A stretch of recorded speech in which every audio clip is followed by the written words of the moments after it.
G, all of them in per unit length. And after that, we use KVL KCL in this part and derived a differential equation of voltage. So I go to the reference book of Pozar now.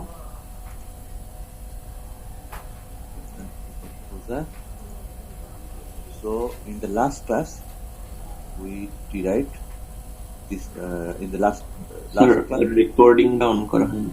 Okay, thank you. কোথায় যায়? আবার চলে আসে।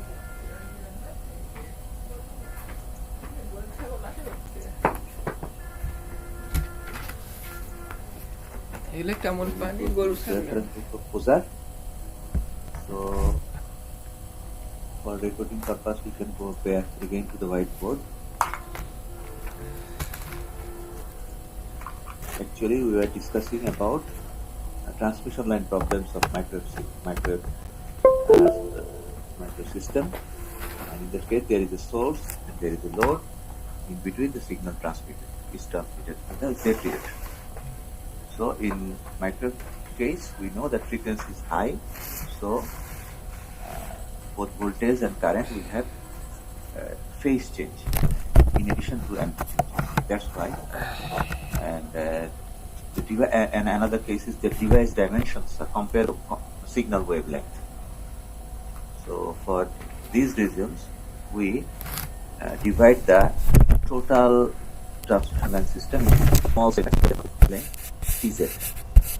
And within TZ, there are inductance, resistance, capacitance, and conductance.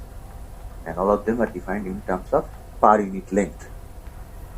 And then we apply KVL and KCL in this part. And if we go back to Pozar, we see what we have derived in the last few classes. We derived these two differential equations of voltage and current in terms of Z. And there is a term called gamma, which is propagation constant, propagation of electromagnetic wave. And that electromagnetic wave propagation will have attenuation and phase change. Attenuation means amplitude change, phase change means phase change.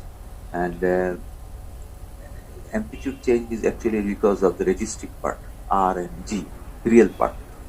And phase change is due to inductance part, L and C. So, and this R and G are called losses of the system. Then we, using the standard differential equation solution method, we get these two equations. And when these equations is derived, we define that one part is e to the power minus gamma z, means wave propagating in the wave propagating from source to load in the positive z direction. And there is a negative part, e to the power gamma z, microwave signal propagates from load to source. And why this microwave signal, how this microwave signal is related with voltage or current? Because microwave signals are electromagnetic waves. They have electric field part and magnetic field part. And electric field part is related with voltage. And magnetic field part is related with current. So in that case, voltage and current actually denoting or very much related to the electromagnetic wave propagation. So if by these two equations, we can understand the nature of the wave. So after some permutation combination, we get another equation Iz, and this is another equation Iz. And in the last class, we gave another equation Iz, three equations of Iz. One of them was this in terms of gamma z, another was with this all with gamma z plus this part, another is with this part, and third part equation is in terms of voltage. So if we go to the third part, we can get Iz in terms of voltage equations. And in the V0 plus is related with the wave propagating in the positive z direction, and V0 minus is related with voltage wave propagating in the negative z direction. So in the third equation of Iz, we can relate voltage and current. And in the process of this derivation, we came to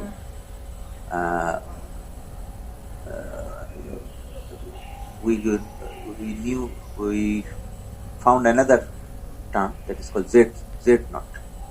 And you know Z means actually impedance. In this case, there are two Z's. You know that if you go to the transmission line, you see that Z is a direction. But this Z is actually impedance. And impedance is the ratio of voltage and current. And impedance consists of resistive part and inductive part and capacitive part.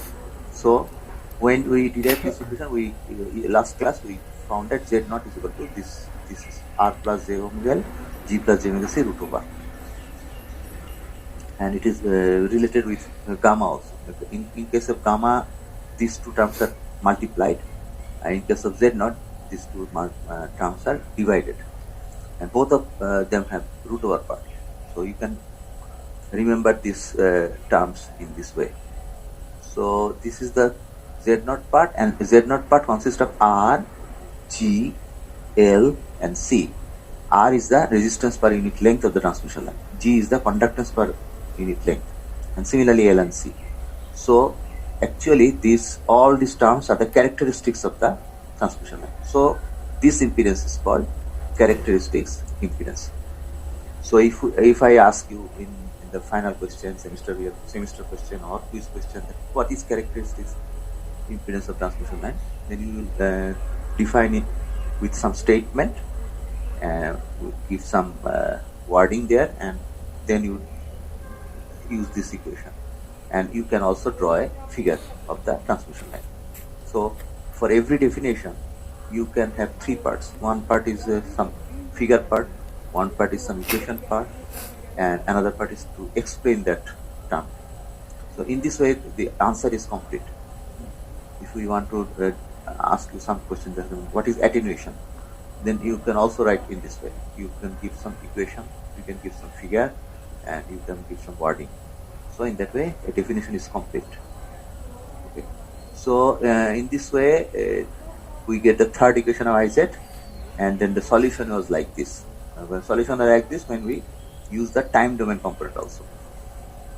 When we derived all these equations, we actually approximated or used a term that is, for steady state case, we used J omega. J omega actually means del by del T. So we again go back to that time domain part and get this equation in the last class. And you know this e to the power gamma z is one part, and another part is e to the power j omega t. So if we consider both of them, then e to the power gamma z means actually e to the power alpha plus j beta. So there is a j beta part. So that j beta part means e to the power. In the last class I showed you that equation. So again I remind you, because you may forgot. That is e to the power j omega and then plus beta z, then j omega t and beta z. In gamma there are two parts, alpha z and j beta z. So we consider the j part. So this equation means cos omega t plus beta z plus j sine this term again. So in this way, e to the power term and cos term are related. Cos is actually the real part. So in these cases, we actually use the real part. So if we go back to the reference book again, then we see that e to the power part is converted into omega t minus beta z part, and then there is a phase part. They included another additional part, and alpha part is also included. And alpha is actually real, and it means attenuation. And in this process, there is another term which is lambda. Lambda is the wavelength, and wavelength is defined by twice pi by beta. So 2.9টাকে গত ক্লাসে আমরা কত number equation বলেছিলাম? 17। তাহলে নিচের গামার ইকুয়েশনটাকে 18 বলো। wavelength of the line is twice pi by beta. ঠিক আছে, এটা হচ্ছে দেখো। তাহলে আমরা নেক্সট পেজে চলে যাই। wavelength is equal to twice pi by beta. আচ্ছা, next page there is another definition that is called phase velocity. So you define another term, phase velocity, which is equal to omega by beta. Okay.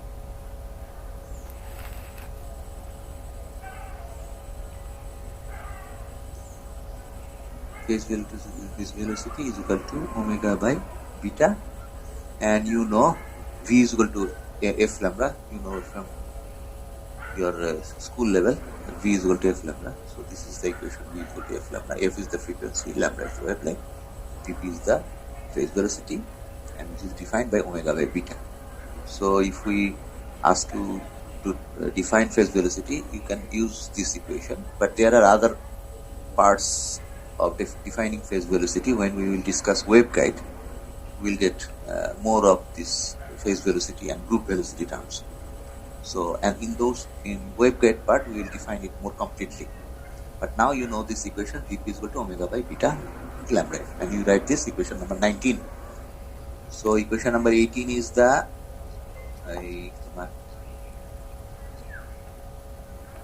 wavelength part, twice pi by beta, and 19 is the phase velocity part.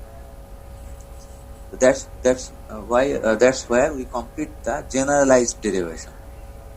Now we go to the next part. পরবর্তী অংশে যাচ্ছি, যেটা হচ্ছে lossless line নিয়ে discuss করছি। এটা হচ্ছে মনে বলতে পারো আমাদের পরবর্তী টপিক, জেনারেলাইজ থেকে মোর specific. We go to the lossless transmission line, and the lossless transmission line হওয়ার মূল শর্ত হচ্ছে এইটা, কোনো লস থাকবে না। তার মানে ট্রান্সমিশন লাইনে কোনো আর থাকবে না, জি থাকবে না, জিরো থাকবে না। তাহলে লেখো, হেডিং দাও লসলেস ট্রান্সমিশন লাইন, আর নিচে লেখো R is equal to G is equal to zero.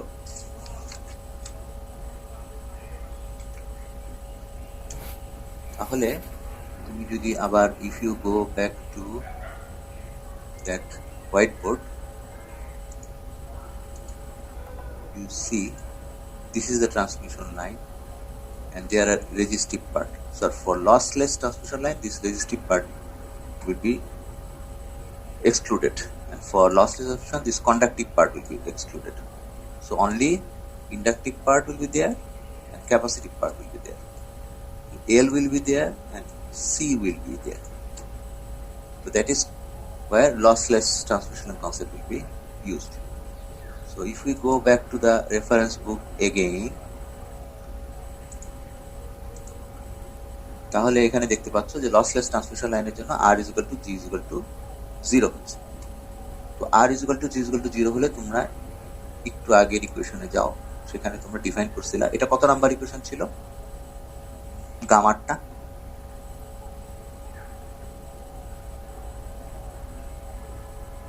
Sir 19। So না গামা 19 স্যার 8 নাম্বার ছিল। So we refer to equation number 8, and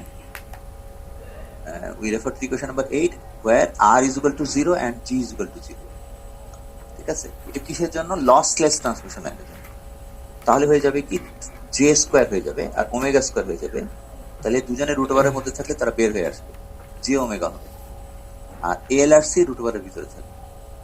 আর যেহেতু পুরোটাই জে টার্ম থাকছে, কাজে এখানে আলফার আর কোনো ভ্যালু থাকছে না, আলফা হয়ে যাবে 0। So, referring to equation number 8, we can say that gamma is equal to j beta is equal to j omega root over LC, যেখানে বিটার মান হচ্ছে omega root over LC, alpha equal to. এটার equation number 20 দাও, আর এটাকে বলো বিশের A, এটাকে বলো বিশের B। গামা হলো j omega root over LC, এবং সেখানে বিটা হচ্ছে omega root over LC, alpha 0 হয়ে গেল। দ্যাটস ওয়াই তোমার ইয়ে লসলেস লাইন যাচ্ছে। এই পর্যন্ত লিখেছ? বিটা আর আলফার মান লেখা হয়েছে? ওকে, আরেকটা জিনিস আছে, জেড নটটাতে লিখতে হবে। জেড নটের একটা ইকুয়েশন আমরা 19 নাম্বার যেটা বললো মনে হয়, এটা কি 19 নাম্বার ছিল? না, এটা কত ছিল? জেড নটের equation 14 sir. 14। So referring to equation number 14, এখানে আর নাই, যে জি নাই, যে ওমেগা উপরে নিচে থাকায় কাটাকাটি চলে যাচ্ছে, তাহলে থাকছে এল আর সি। তাহলে referring to equation number 14 we get Z is equal to root over L by C, sorry Z not is equal to root over L by C. তাহলে এটাকে বলো ইকুয়েশন নাম্বার 20 এর সি। এটা 20 এর এ, এটা 20 এর বি, এটা 20 এর সি।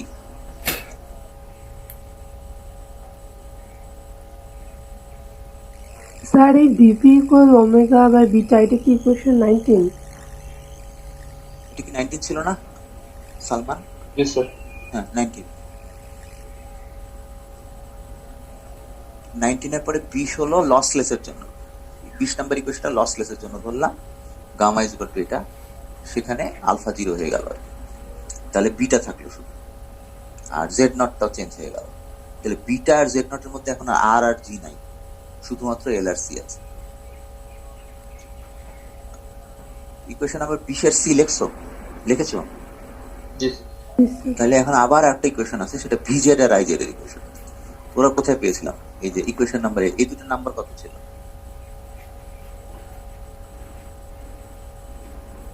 ভিজেড আর আইজেড।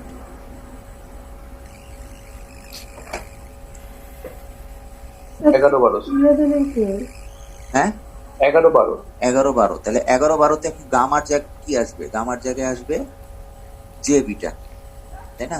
তাহলে এটা হয়ে যাবে জে বিটা জেড, এটাও জে বিটা জেড, আলফা তো নাই, আইজেড এর ক্ষেত্রে তাই হয়ে যাবে।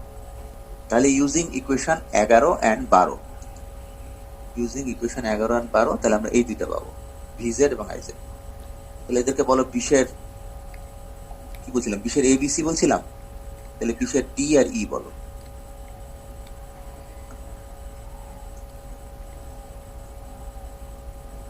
আচ্ছা, আমার মনে হয় 11 আর 12 না, 11 আর ওইটা হচ্ছে নিচের ইকুয়েশনটা, এই ইকুয়েশনটা, এটার নাম্বার কত ছিল?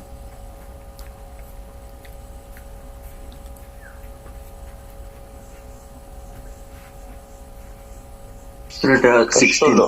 16। তাহলে 16 থেকে আইজেড আনবো আর ভিজেড আনবো বোধহয় 11 বা 12, 12 না 11? 12 স্যার। 12। তাহলে ইউজিং ইকুয়েশন 12 and ইকুয়েশন 16, দুইটা ইকুয়েশনকে রেফার করছি। দুইটার মধ্যে গামার জায়গায় খালি জে বিটা বসাবো, আর কিছু।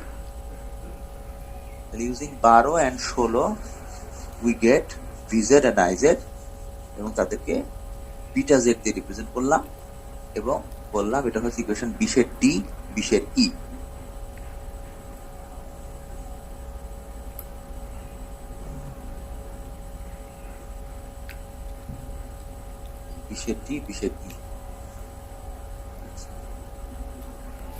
তাহলে লসলেস এর ক্ষেত্রে 5টা ইকুয়েশন পেলাম। প্রথমটা তো ধরতেই করো, 6টা বলতে পারো, আর এইটা একটা ইকুয়েশন ছিল 18 নম্বর মনে হয় ইকুয়েশনটা, না? এই গামার ইকুয়েশনটা 18 না? Twice pi by beta, sorry এটা তো এখানে না, এটা তো পরে। হ্যাঁ, এই ইকুয়েশনটা 18, টুয়াইস পাই বাই বিটা। তাহলে বিটার মান এখন যেটা পেলে সেটা বসায় দাও। Using equation 18 wave length is equal to twice pi beta, আর বিটার মান বসায় দিলাম twice pi by omega root over L. Beta কোথা থেকে আসলো? এই যে এখান থেকে আসলো। তাহলে এখানে বলতে পারো ইকুয়েশন 18 and 20 এর এ, দুইটা খাটাইছি একসাথে, ইউজিং ইকুয়েশন 18 and 20 এ, এই দুটা খাটায় গামা বের করলাম। সিমিলারলি ইউজিং ইকুয়েশন 19 and 18 এ, তাহলে আমরা পেয়ে গেলাম এদের নাম্বার দিয়ে দিলাম এফ আর 20 এর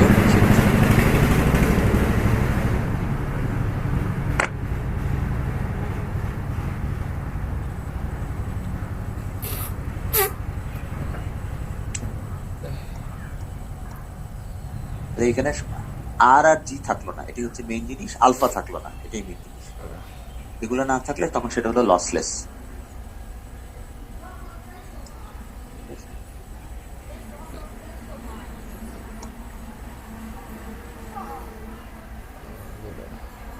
আচ্ছা, তাহলে আমি এই রোল কলটা করে নি। রোল 1 আসছো? প্রান্ত। রোল 13। স্যার প্রান্ত প্রেজেন্ট স্যার 001। 001 কতদিন আসছিলাম? না স্যার আসতে পারিনি স্যার। আচ্ছা, মানে বাসায় তো ছিলা নাকি?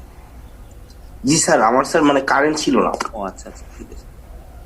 সেগুলো ওই যে রেকর্ডিংটা পরের সপ্তাহে দিব। আচ্ছা ঠিক আছে। 13, roll 13, Sohel Khan. 28। Present sir. জি জি। 37, 37 Mubin. 39 Abid. 45, Present, sir. 50, Yes, sir. 53, Yes, sir. 60, Yes, sir. 67, 67 2 দিন ধরে absent. 73, Yes, sir. 90, Yes, sir. 94, Yes, sir. 95, Yes, sir. 97, 97 3 দিন ধরে অ্যাবসেন্ট। কেউ জানো শেখ নাইম কোথায়?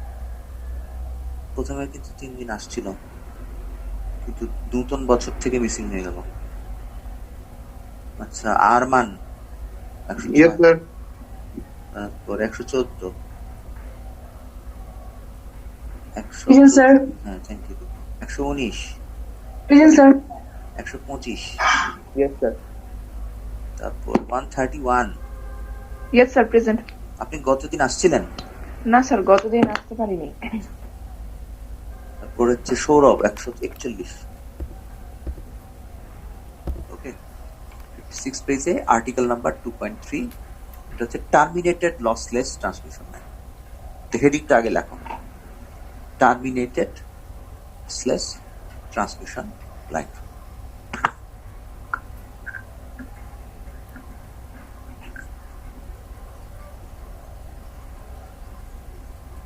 Terminated lossless transmission line, heading লেখো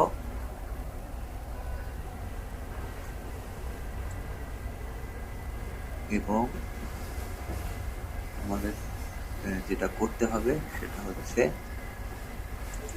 ওই বোর্ডটায় চলে যাবো, হোয়াইট বোর্ডে গেলাম। এখানে এই ছবিটা একটু আঁকো,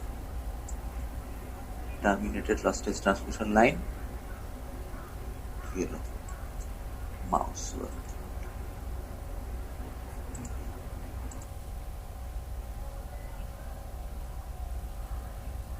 টার্মিনেটেড লসলেস ট্রান্সমিশন লাইনে যাব। এখানে ইম্পর্টেন্ট জিনিসটা হচ্ছে জেডএল, মানে ট্রান্সমিশন লাইনটা থাকবে, এই যে আলফা রেজিস্টিভ পার্ট থাকবে না, কন্ডাক্টিভ পার্ট থাকবে না, আলফা হয়ে যাবে 0, আর শেষে একটা লোড থাকবে। টার্মিনেটেড মানে শেষে লোড। তাহলে আমি যে একটু আগে হেডিংটা দিলাম তার নিচে এই ছবিটা আঁকো, terminated lossless transmission line. Source দিবা, লোড দিবা, মাঝখানে সেগমেন্টটা দিবা, সেগমেন্টের মধ্যে রেজিস্টিভ পার্টের উপরে ক্রস দিয়ে দিবা, মানে ও নাই, কন্ডাক্টিভ পার্টের উপর ক্রস দিয়ে দিবা। এল থাকবে, সি থাকবে। হ্যাঁ এল, এটা তো সি, সিটা দেখতে মনে হচ্ছে এল।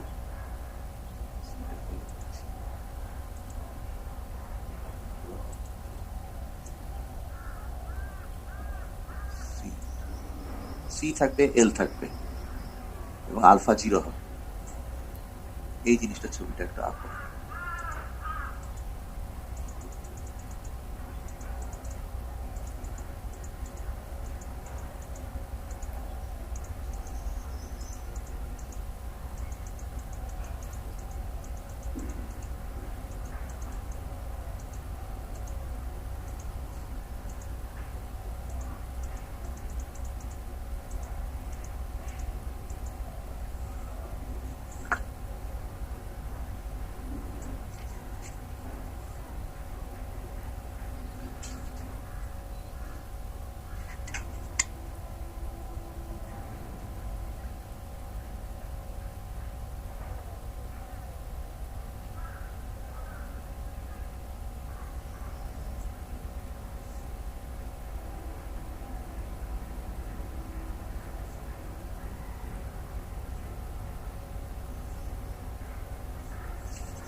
হয়েছে সবার ছবি আঁকা?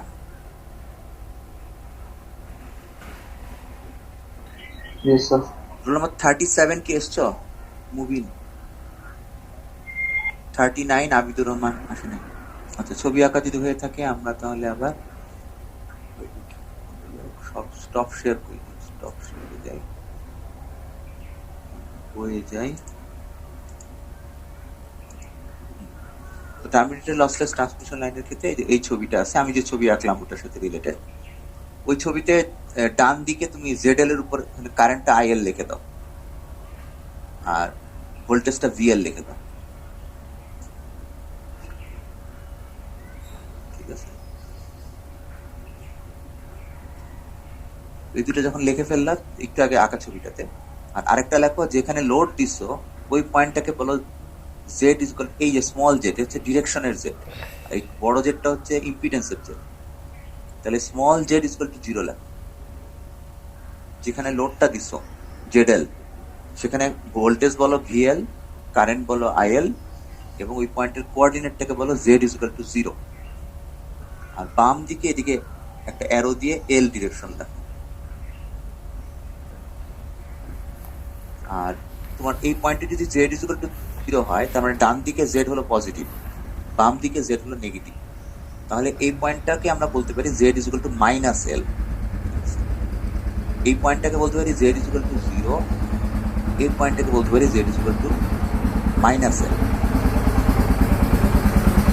আর ট্রান্সমিশন লাইনের মধ্যে মাঝখানের সেগমেন্ট যেখানে তুমি এল সি দিয়েছিলাম ওখানে ছোট করে জেড নটটা লিখে ফেলতে পারো আর বিটা লিখে ফেলতে পারো। বিটা হলো কি প্রোপাগেশন ফেজ চেঞ্জ, আর জেড নট হচ্ছে ক্যারেক্টারিস্টিক ইম্পিডেন্স, ঠিক আছে? এটা বিটাটা হচ্ছে ওয়েভের সাথে ফেজ চেঞ্জ, ওয়েভে এবং ওয়েভ যার মধ্যে দিয়ে যাচ্ছে দুজনের উপরে ডিপেন্ড। ওয়েভের ফেজ চেঞ্জ কিন্তু কারণটা হলো যার মধ্যে দিয়ে যাচ্ছে তার ইন্ডাকটেন্স, তার ক্যাপাসিটিস। সেই কারণে বিটার ডেফিনিশনটার মধ্যে দেখবা এল আর সি আছে, আবার জেড নটের ডেফিনিশনও দেখবে এল আর সি আছে। এল আর সি তো লাইনের প্রপার্টি, লাইনের ক্যারেক্টারিস্টিক্স। ওই লাইনের ক্যারেক্টারিস্টিক্সের জন্য একটা ইম্পিডেন্স থাকবে দ্যাট ইজ জেড নট, আর সেই জন্য ওয়েভের একটা ফেজ চেঞ্জ হবে সেটা হচ্ছে বিটা। তাহলে ছবির এই যে অংশগুলো বললাম VL, IL, Z not, Z is equal to 0, Z is equal to minus L, আর জেড নট বিটা, এই সবগুলা ছবির মধ্যে লিখেছ? Yes, sir. Thank you. আচ্ছা, তাহলে এই ইকুয়েশনটা তো আমরা একটু আগে লিখেছি। ইকুয়েশন নাম্বার ওটার কত ছিল? 20-এর B, sir. 20-এর ডি, আর এটা কি ছিল? 20-এর ই। Yes, sir. আচ্ছা, তাহলে 20-এর ডি আর 20-এর ই আমরা জানি। তাহলে 20-এর লেখো, 20-এর ইউজিং 20-এর ডি অ্যান্ড 20-এর ই, এই কথাটা লেখো। ইউজিং 20-এর ডি অ্যান্ড 20-এর ই।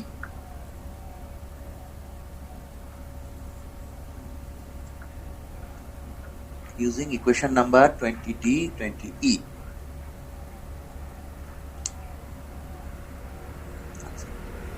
এই দুটা লেখে দেখো for Z is equal to 0, for Z is equal to 0 দেখো V0 ইজ ইকুয়াল টু কি হবে আর I0 ইজ ইকুয়াল টু কি হবে। জেড যদি 0 হয় তাহলে এটা তো নাই, ই টু দি পাওয়ার 0, এটা নাই, আবার এখানেও ই টু দি পাওয়ার 0 নাই, তাহলে কি হবে? V0 plus V0 minus. আর I is equal to I Z is equal to 0 হবে কি? V0 by Z0 minus V0 minus by Z0, ঠিক আছে? তাহলে এদেরকে বলতে পারো 21-এর A, 21-এর B।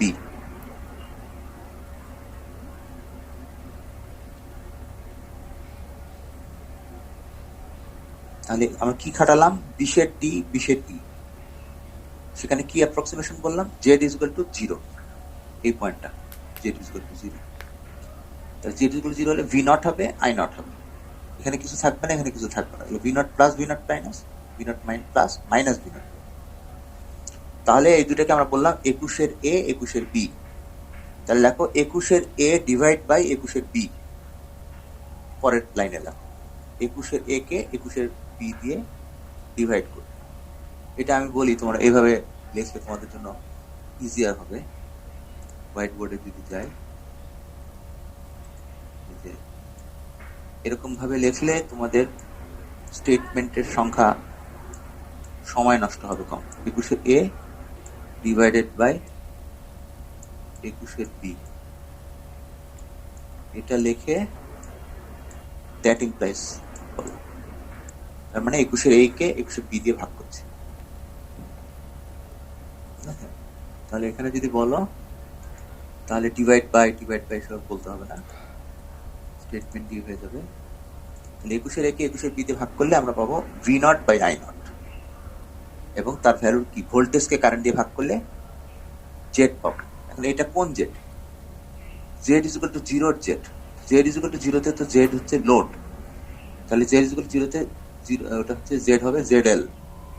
তাহলে 21 এর এ 21 বি দিয়ে ভাগ করলে আমরা পাবো Z L is equal to V not by I nought. ভাগ করে দেখো, এখানে প্লাসটা থাকবে, এখানে মাইনাসটা থাকবে, আর জেড নট উপরে চলে যাবে।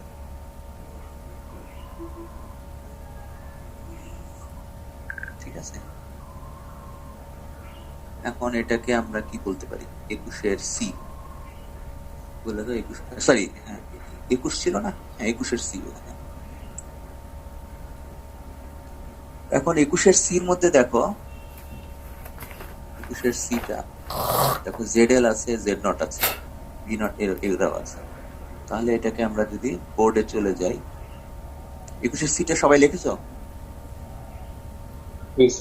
আচ্ছা, তাহলে আমি বোর্ডে যাচ্ছি, বোর্ডে একসাথে ক্যালকুলেশন করি, শেয়ার ওইটা স্টপ,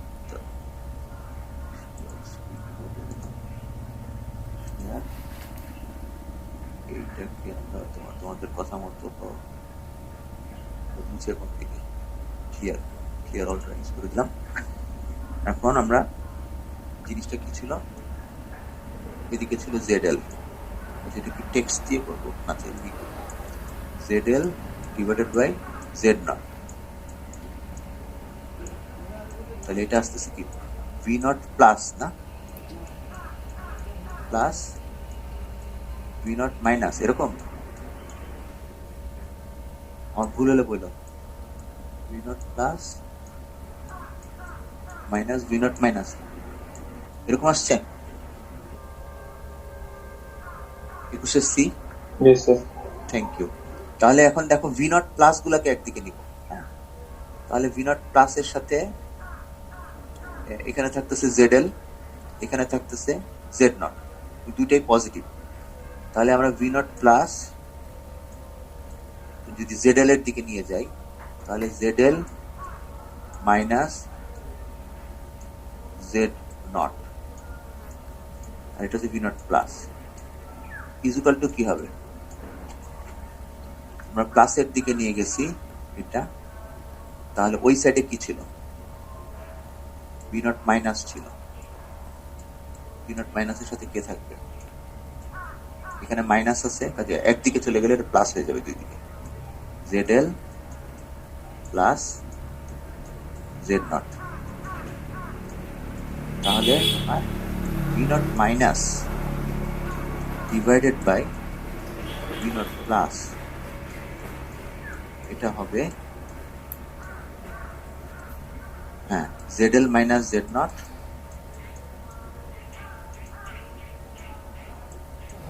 জেডএল প্লাস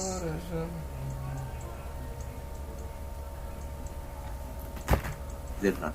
ঠিক আছে, বলে বললো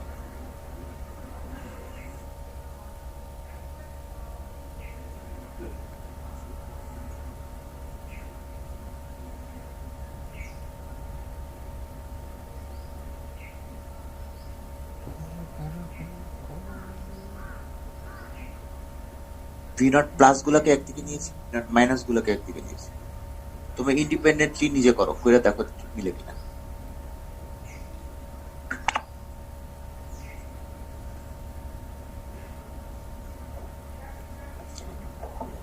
জি স্যার, সোহেল খান কি আসছো? নাই। আচ্ছা, এটা যদি মিলে তাহলে আমরা এখন আবার বইয়ে চলে যাই, বইয়ে চলে যাই, বইতে গেলাম না, সরি,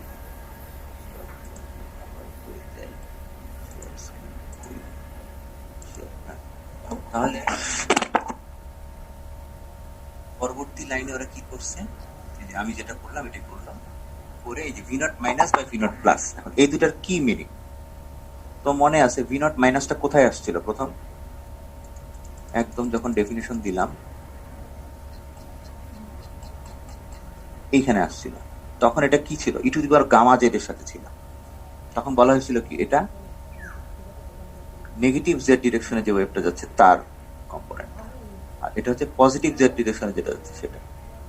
তাহলে তুমি যদি ট্রান্সমিশন লাইন চিন্তা করো, বাম দিকে সোর্স, ডান দিকে লোড, তাহলে পজিটিভ জেড ডিরেকশনে যেটা যাচ্ছে এটা হচ্ছে ফরওয়ার্ড যাচ্ছে, আর নেগেটিভ জেড ডিরেকশন যেটা যাচ্ছে এটা রিভার্স যাচ্ছে, আর শেষে আছে কি? লোড। তাহলে এই জিনিসটা অ্যাজ ইফ সিগন্যালটা লোডে গিয়ে লোড থেকে রিফ্লেক্টেড হয়ে আবার ব্যাক করছে। তো যেটা লোডের দিকে যাচ্ছে সেটা হচ্ছে ভি নট প্লাস, আর যেটা রিফ্লেক্ট হয়ে ব্যাক করছে উল্টা ডিরেকশনে সেটা হচ্ছে ভি নট মাইনাস। এই কারণেই তোমার এখানে 56 নাম্বার পৃষ্ঠা যদি আবার ব্যাক করো, এখানে এই ভি নট মাইনাস আর ভি নট প্লাস কে রেশিওটাকে বলতেছে রো বা গামা, এটাকে বলতেছে রিফ্লেকশন ভোল্টেজ রিফ্লেকশন কোএফিশিয়েন্ট। তাহলে এখানে একটা নতুন টার্ম আসলো, লেখো ভোল্টেজ রিফ্লেকশন কোএফিশিয়েন্ট রো অথবা gamma is equal to V not minus by V not plus is equal to Z by J not, Z plus J not. এটাকে equation number 22 বলতে পারো, কারণ যেহেতু নতুন টার্ম আমরা ডেফিনেশন দিতেই পারি আলাদা অন্য নাম্বার দিয়ে।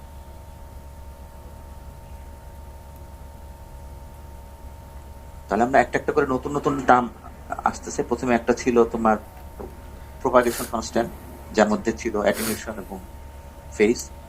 তারপরে আসলো ক্যারেক্টারিস্টিক ইম্পিডেন্স জেড নট, তারপর বিটা আসলো, ওয়েভলেংথ আসলো, ফেজ ভেলোসিটি আসলো ভিপি, আর এখন একটা টার্ম আসলো ভোল্টেজ রিফ্লেকশন কোএফিশিয়েন্ট। তাহলে এটা ইকুয়েশন নাম্বার 22 নাম দাও।